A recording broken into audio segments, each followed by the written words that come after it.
Et bonjour à tous les pandas, j'espère que vous allez bien. On se retrouve aujourd'hui pour le quatrième épisode de ce Road to Maître Feed que je démarre avec ce tournoi de Vermenton. Je me suis rendu compte en revisionnant les trois vidéos précédentes que j'ai tournées hier que j'ai oublié de parler de la cadence du tournoi. Donc la cadence du tournoi c'est du 1 heure par joueur plus 30 secondes par coup et il n'y a pas de rajout au 40e coup. Donc c'est une cadence qui est relativement rapide pour des parties classiques.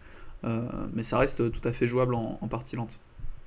Alors pour cette ronde 4, j'affronte Valentin Nico. Donc Valentin Nico, c'est un jeune de, je pense qu'il a 10 ans, peut-être 9 et demi, qui a été plusieurs fois champion de France de sa catégorie et qui est qualifié pour les championnats du monde qui vont se dérouler. Alors je pense qu'au moment où la vidéo sortira, les championnats du monde seront en cours. Vu que là je suis le 3 octobre aujourd'hui où je tourne la vidéo, et cette vidéo devrait sortir le 11 octobre. Ou le 12, bref. Donc Valentin Nico, donc pour son âge, est classé 1785, ce qui est très très bien. Et j'avais vu une partie de référence où il avait joué cette position-là avec les Noirs. Il avait joué une catalane côté noir. Pardon, pas cavalier C3, cavalier F3, cavalier F6, G3. Et j'avais vu qu'il était rentré là-dedans, donc je m'étais un petit peu préparé là-dedans avec une petite idée quelque part. Et en fait, j'arrive à la partie, je me décide, vu que là j'avais l'appariement la veille, je me décide à jouer D4 donc. Et il me surprend au premier coup, il joue F5. Alors F5, c'est un coup qui est très rare. Et, et je me dis, bah, je vais essayer de le surprendre aussi, et je vais jouer un coup qui aussi est rare, c'est-à-dire que quitte à jouer des lignes rares, autant aller jusqu'au bout. Et je décide de le jouer fou G5, qui est un coup très rare également. Donc l'idée de fou G5, c'est que si le cavalier vient en F6, on va simplement l'échanger et affaiblir la structure. Et en fait, l'affaiblissement de la structure à l'aile roi est très grave, beaucoup plus que dans une Rosso Limo. Et après, on va jouer avec Grand Roc et jouer une attaque de mat. Et s'il joue H6, c'est la partie, on va simplement jouer fou H4. Et après G5, fou G3, il a créé des affaiblissements à l'aile roi, pardon. Et il va devoir finir son développement par fou G7 ou cavalier F6. On va peut-être pouvoir profiter d'un H4 rapide pour gagner le contrôle des cases noires à l'aile dame, mais ça va être à l'aile roi, mais ça va être la partie. Alors ici, pour les plus débutants, vous pourriez penser qu'il y a le coup F4 qui serait jouable, mais je vous invite, si vous avez pensé que F4 était jouable pour les noirs, à mettre la vidéo sur pause et à chercher pourquoi le coup F4 n'est pas jouable pour les noirs. Donc pour ceux qui ont pu trouver, félicitations à vous. Et si vous êtes juste là pour voir la partie, sur le coup F4, la solution et la bonne réponse, c'est le coup E3.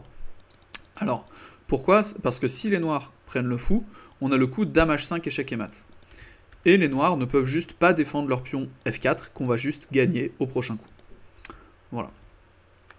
Donc là-dessus, il me joue cavalier F6, je pense qu'il connaissait également, je joue E3, je connais. Il joue fou G7, et je joue H4, je connais également, il joue G4. Et en fait, ici, on voit qu'il a énormément avancé ses pions sur case blanche à l'aile dame. À l'aile roi, pardon, je les confondre toute la partie.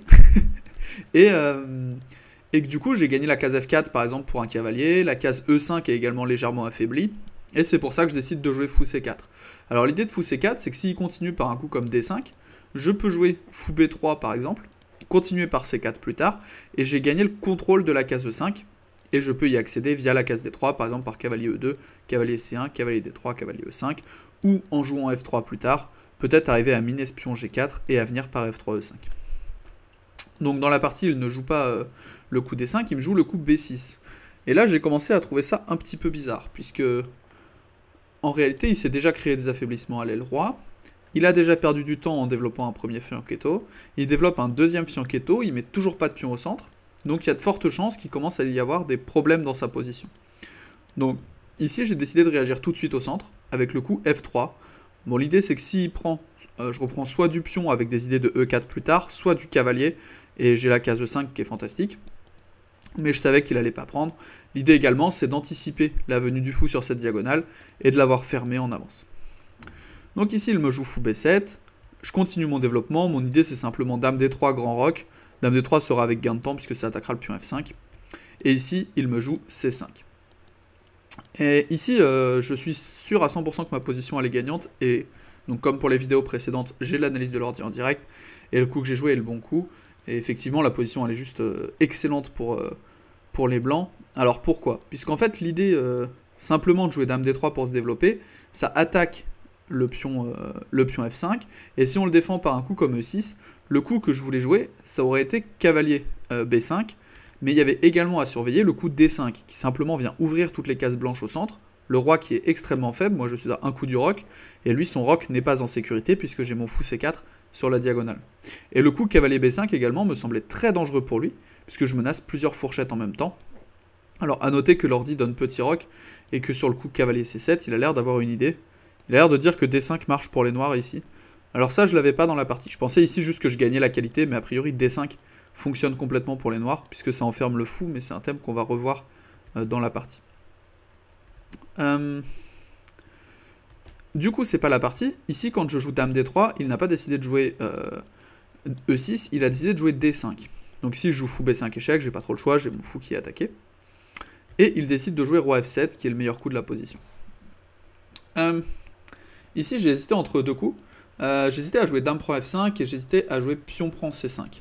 Alors pourquoi Pion prend C5? Alors ce dont j'ai eu peur, c'est que sur Dame prend F5, il peut continuer par exemple par E6, et après un coup comme Dame F4, où donc je recule ma dame, j'ai pas trop le choix, il peut jouer le coup ici C4, avec l'idée d'enfermer mon fou par A6 au prochain coup, et j'ai aucun moyen de sauver mon fou. Mon fou est complètement enfermé, et je ne peux plus le sauver. Alors ici, j'avais imaginé que je pouvais jouer F prend G4, qu'après un coup comme A6, je pouvais jouer cavalier F3, et je voyais que j'avais mes pièces qui arrivaient sur son roi, par exemple A prend B, cavalier E5, et je me disais, bah il va juste jouer roi G8 par exemple, et en fait je voyais pas comment je continuais mon attaque ici. Je voyais pas, c'est-à-dire que tour F1 n'avait pas l'air de mener à grand chose, je mets pas tant de pression sur cette colonne, cavalier G6 pourquoi pas, mais il va juste jouer tour H7, et finalement j'ai perdu un fou en B5, mais je sais pas comment je continue mon attaque. Alors visiblement ici l'ordi donne complètement gagnant après petit roc, mais pour moi ça me semblait pas si clair, c'est évident que j'ai de l'attaque, mais je voyais pas comment je continuais. Et ça c'était surtout lié au fait qu'il avait ce coup E6 intermédiaire, parce que si dans les mêmes lignes, par exemple A6 direct, prise G4, prise B5, j'ai dû oublier un coup, dame prend F5, par exemple A6, C4 d'abord, prise G4, A6, cavalier F3, prise ici. Maintenant je vais avoir accès à la case E6 pour mon roi, pour ma dame, par exemple cavalier E5 sur roi G8, bah déjà j'ai au minimum dame E6 et dame F5 qui font perpétuel, donc ça c'est déjà plus intéressant. Mais le fait que dans la ligne, il puisse chasser par le coup E6 intermédiaire et me forcer à venir sur case noire et reprendre le contrôle des cases blanches autour de son roi, ça me donnait l'impression que je pouvais pas vraiment progresser dans cette position. Après D5, fou B5 échec, roi F7 et dame prend F5 direct. C'est pour ça que dans la partie j'ai pris en C5 d'abord. La différence, c'est que lorsqu'il ne peut plus jouer avec C4 avec l'idée A6 enferme le fou, puisqu'il n'y aura plus de pion B pour enfermer le fou. Il a décidé de jouer E6, donc il s'accroche à son pion F5, je pense que c'est une bonne décision. Et j'ai encaissé le pion en B6, dame prend B6, et ici j'ai un pion de plus. Ici concrètement, j'ai l'impression qu'il menace A6, et quand je joue fou A4, il y a dame prend B2. Donc pour cette raison, j'ai décidé de jouer grand roc. Alors, qui défend simplement le pion B2, et comme ça quand il joue A6 c'est la partie, je peux enchaîner avec fou A4, et j'ai pas de problème sur mon aile-dame. Ici pour moi j'ai juste un pion de plus, je vois que l'ordi est pas forcément d'accord avec mon évaluation, moi à ce moment là j'avais juste l'impression d'avoir un pion de plus et je voyais pas comment je pouvais être moins bien. Mon adversaire qui joue tour C8, je comprends qu'il y a des petits problèmes sur ce cavalier, donc je viens immédiatement contester la diagonale avec un fou en E5 pour venir contester le monstre qui est en G7. Mon adversaire qui joue cavalier C6, ici ce fou en D4 est trop fort, enfin ce fou en E5 est trop fort, j'en ai besoin pour contrôler le fou G7, et donc je décide d'échanger mon fou de case blanche contre son cavalier C6, il joue fou prend C6. Et ici je pense que je dois continuer par, je dois finir mon développement, cavalier E2, cavalier F4, ce genre de choses. Et je me suis un petit peu précipité en jouant dame D4, que j'ai joué un petit peu vite, je suis pas très fan de la cadence à laquelle j'ai joué ici. Il a joué dame prend et j'ai joué rapidement fou prend. Et je vois qu'en fait l'ordi, et je suis complètement d'accord, propose plutôt E prend D4, avec simplement l'idée de venir appuyer sur ce pion E6 qui est faible, et avoir une super structure centrale. Et en plus ça emmure complètement ce fou de case blanche. Malheureusement dans la partie j'ai joué fou prend D4, mais j'ai joué très vite cette phase là, et je pense que c'était une mauvaise décision. Et mon adversaire qui me joue H5. Donc j'ai toujours mon pion de plus, ça me semble pas être la fin du monde. je joue cavalier GE2, je finis mon développement, et il joue fou H6 qui met un petit peu de pression sur le pion E3. Ici, je pense qu'il faut jouer roi B1 ou F4 ou roi D2. Alors, F4, j'aimais pas trop parce que ça abandonne la case E4 immédiatement, donc il peut venir dessus. Je vois que c'est la ligne de l'ordi, malheureusement, mais je sais pas, après cavalier prend, peut-être F prend ou D prend, n'importe, par exemple D prend. C'est vrai que j'ai une très forte majorité, mais j'étais pas complètement sûr. Après, c'est vrai que là, quand je vois que je peux jouer fou E5, cavalier D4, ça a l'air quand même très très prometteur pour moi. Donc fou B5 par exemple, cavalier E4, un cavalier D4, ça a l'air très prometteur, j'ai un immense contrôle des cases noires, un cavalier qui est monstrueux en D4. Effectivement, si j'avais vu cette position, je pense que je serais rentré dedans. Mais c'est les échecs, on voit pas toujours tout. Et à la place, je joue cavalier F4 direct. Et j'ai complètement pas vu, quand j'ai joué cavalier F4, le prochain coup qu'il va me jouer. Et le coup qu'il m'a joué ici, c'est cavalier D7.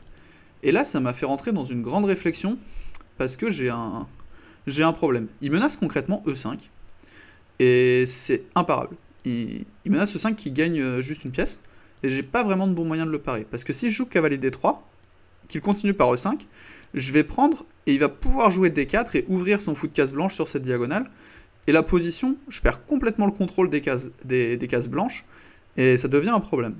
C'est-à-dire que c'est la partie, donc cavalier D3 c'est la partie, E5, j'ai joué fou prend, l'ordi préféré cavalier prend, fou prend E3, roi B1, et D4. Et en fait, il vient mettre la pression sur cette diagonale, et après cavalier E2, pion prend, fou prend, F3, et tour H2 pour défendre le cavalier E2. Ici, je pense que je suis déjà foutu. En fait, j'ai complètement laissé la position m'échapper avec ce coup cavalier F4, que j'avais un petit peu... Enfin, j'ai complètement sous-estimé sa réponse cavalier D7. Et je pense qu'ici, je suis déjà nettement moins bien. Alors que j'avais juste un pion de plus au départ. Et là, j'ai perdu le pion de plus que j'avais. Et il s'est complètement activé avec ces deux fous bien ancrés dans ma position. Donc, je voyais pas comment continuer. Il a continué par tour E8, ici. Ici, j'ai plusieurs coups. J'ai fou F4. Et j'ai le coup que j'ai joué tour F1 dans la partie. L'idée, c'est que s'il mange en E5, c'est la partie, prise. Je peux prendre en F3 à la fin. Et après le coup de tour G8, il a juste, on le voit bien, le contrôle des deux seules colonnes ouvertes de l'échiquier. J'ai mes tours qui se marchent dessus, son fou qui est monstrueux et qui contrôle toutes les cases dans mon camp. Mon cavalier qui n'a pas d'avenir, il n'a pas D4, il n'a pas C3, il n'a pas vraiment F4 parce qu'il y a tour G1 mat. La case G3, elle semble un peu bancale. Donc en fait, mes pièces, elles trouvent pas vraiment de bonnes cases. Et lui, il a toutes ses pièces très actives. Et ici, j'ai décidé de jouer le coup A3 pour essayer d'activer un petit peu mon roi par là. J'aurais peut-être dû jouer A4 plutôt que A3 ou B4 pour commencer à envoyer ma majorité. A3, c'est un coup un peu timide. Et à ce moment-là, il me joue roi E6. Et j'ai plus vraiment d'idée dans la position. Je pense que ma position, elle est déjà objectivement perdante. Je vois que l'ordinateur est d'accord avec ça, mais à ce moment-là, j'en étais conscient dans la partie. Je décide de jouer C3 pour essayer de miner ce pion, et ici j'avais vu qu'il avait qu'un seul moyen de prendre un avantage propre, c'était de jouer D3. Il a trouvé dans la partie, cavalier prend, fou prend, pion prend. Il a joué tour E1 échec, roi A2 et tour E2. Ici j'ai pas vraiment le choix, je dois échanger et jouer tour E2. Mais en fait ce qui se passe après roi prend D4, c'est que dans cette position, il a un roi qui est très actif, juste à côté de son pion passé qui va partir à dame, et moi je suis extrêmement loin de valoriser ma majorité. Et donc derrière, il n'y a pas grand chose à dire, il va juste pousser son pion, ça va être la fin de la partie, et aller faire une dame, et je pourrais pas vraiment l'empêcher, je vais devoir sacrifier la tour sur la dame. Alors j'ai tenté de me créer deux pions passés liés pour essayer de contre-attaquer de l'autre côté, mais malheureusement ici, il n'y a juste plus grand chose à faire. Il a juste une tour contre deux pions, c'est extrêmement fort et ça suffit pour gagner. Et il a très bien joué la fin de la partie. Et après le coup ici roi B5, j'ai passé vite sur la fin. J'ai abandonné la partie puisque j'ai plus vraiment d'arnaque. Ma dernière idée d'arnaque c'était de faire un pat. Si je joue à 6, il joue tour à 4 et il va juste prendre le pion au prochain coup. Donc voilà pour cette partie contre Valentin Nico, donc la ronde 4 de Vermenton. Donc c'est un tournoi qui se passe pas très bien, je commence à 2,5 sur 4 dans ce tournoi. Et Valentin qui fait une excellente partie, il n'y a pas à dire le contraire. Il y a juste eu pour moi, dans l'ouverture où j'ai clairement été au-dessus, mais j'ai pas su concrétiser mon avantage, et je remarque que c'est un défaut, c'est-à-dire que dans mon ouverture, et ça revient dans les dans les 4 parties qu'on a vues, dans l'ouverture, j'arrive à prendre un avantage assez vite, c'est-à-dire que ici, bah, après cavalier C3, C5, j'ai juste un énorme avantage quand je joue dame D3, mais malheureusement, j'arrive pas à concrétiser derrière, et je me retrouve à perdre la partie. Donc bah, c'est le jeu, c'est des choses qui arrivent, mais c'est vrai que si j'arrive à améliorer ma capacité à concrétiser des positions qui sont nettement mieux, je pense que j'aurai des bons résultats par la suite. Mais au moins, je sors toujours plus ou moins mieux de l'ouverture, même dans des positions un petit peu bancales comme une hollandaise que je connais pas forcément. C'est vrai que c'est plutôt une réussite de ce côté-là. Donc je sais que je dois travailler plutôt mes milieux de jeu et ma transition milieu de jeu conversion pour la suite des parties. Alors on va juste lancer l'analyse de l'ordinateur pour voir où on en est. Et c'est étonnamment une partie où il n'y a pas grand chose à dire puisque tout est plus ou moins forcé. Et la partie elle dure 50 coups, mais dedans, pour moi tout est fini à peu près aux alentours du 26e. C'est pour ça que la vidéo est relativement courte pour une vidéo de 50 coups. Mais c'est normal. Alors hop, c'est la bonne scène. Alors, donc l'adversaire qui a joué à 93,5 de précision, moi uniquement à 83. Effectivement, j'ai senti que j'ai pas été très très précis dans cette partie, donc H4 jusque-là. Alors fou C4, j'ai improvisé sur l'échiquier. F3, c'était pas forcément bon. Et ici, dame D3, c'était le meilleur coup, on est d'accord. Fou B5 échec, et ici, il fallait jouer dame prend F5 directement. Mais j'ai eu peur, pour les raisons que je vous ai données, de rentrer dans dame prend F5. Alors l'ordi dit juste que ça marche. Un grand roc n'était pas hyper précis, il valait mieux partir pour un petit roc, d'après l'ordinateur. Bon, on peut pas tout comprendre, mais ici je suis toujours un petit peu mieux. Il se développe, échanger c'était la bonne décision. Et ici c'était vraiment pion prend D4 pour asseoir l'emprise sur les cases noires et prendre un avantage, peut-être pas décisif, mais en tout cas un bon avantage sur la position. Et après cavalier E2, cavalier F4, ici la dernière erreur de la partie c'est d'avoir pris du fou en E5. La dernière grosse erreur, on va dire, après il n'y a plus grand chose à dire. Puisqu'en fait en prenant du cavalier, je force cavalier prend, fou prend, et j'élimine quelques pièces, et on voit qu'ensuite je manque d'espace, et donc j'aurais été très content de pouvoir échanger quelques pièces dans la position. Malheureusement je ne l'ai pas fait, et notamment ça me donnait accès à la case D3 pour cette tour, ce qui pouvait changer quelques petites choses. La suite de la partie, il a juste très bien joué. Ici tout est plus ou moins forcé. Tour F1 était considéré comme une faute, mais il n'y avait pas vraiment d'autres manières de continuer la partie. Je sais pas trop comment est-ce que lui le voyait. Lui préférait fou F4. Bon, c'est la deuxième ligne, tour F1, avec fou D6 qui est jouable aussi, mais il a l'air vraiment d'hésiter. Là, il aime vraiment pas tour F1. Ok, il y a quelque chose qui a l'air d'être caché derrière ce tour F1. Parce que pour moi, ça, c'était une de mes meilleures chances pratiques. A3 ici, c'est pas forcément le meilleur coup. J'ai vu que l'ordi préférait B4. Comme je l'ai dit, probablement commencer à envoyer la majorité. Et ma position ici qui est sûrement foutue. Alors C3, c'est un coup qui en pratique est un petit peu forcé, puisque c'est un petit peu le seul moyen d'essayer de jouer pour le gain. Enfin, d'essayer de ne pas perdre la partie. Et ici, après l'échange, la conversion de Valentin qui a été très très propre. Alors c'est un des rares adversaires que je vais appeler par son prénom parce que je le connais bien. Valentin, il a joué dans mon club par le passé et on se croise dans beaucoup de tournois. Je m'entends relativement bien avec ses parents. Donc voilà. Comme d'habitude, j'affiche juste le Elo estimé par Chesscom. Donc 2050 pour les blancs, ce qui reste correct mais pas exceptionnel, contre 2450 avec les noirs, ce qui confirme qu'il a fait une très bonne partie. Et ça confirme aussi ce que je disais, c'est-à-dire que dans l'ouverture et milieu de jeu, j'ai été relativement correct. Par contre, en fin de partie, le moment de convertir la position, ça n'a pas été du tout. Et c'est vraiment un point à travailler pour moi pour l'avenir. Voilà pour cette partie, cette ronde 4 du tournoi de Vermenton. On se retrouve très prochainement pour la ronde 5, dans laquelle j'affronterai donc un autre joueur. Et je vous dis bien bonne soirée à vous, ou bonne fin de journée si vous regardez ça le midi. Et vous pouvez reprendre une activité normale.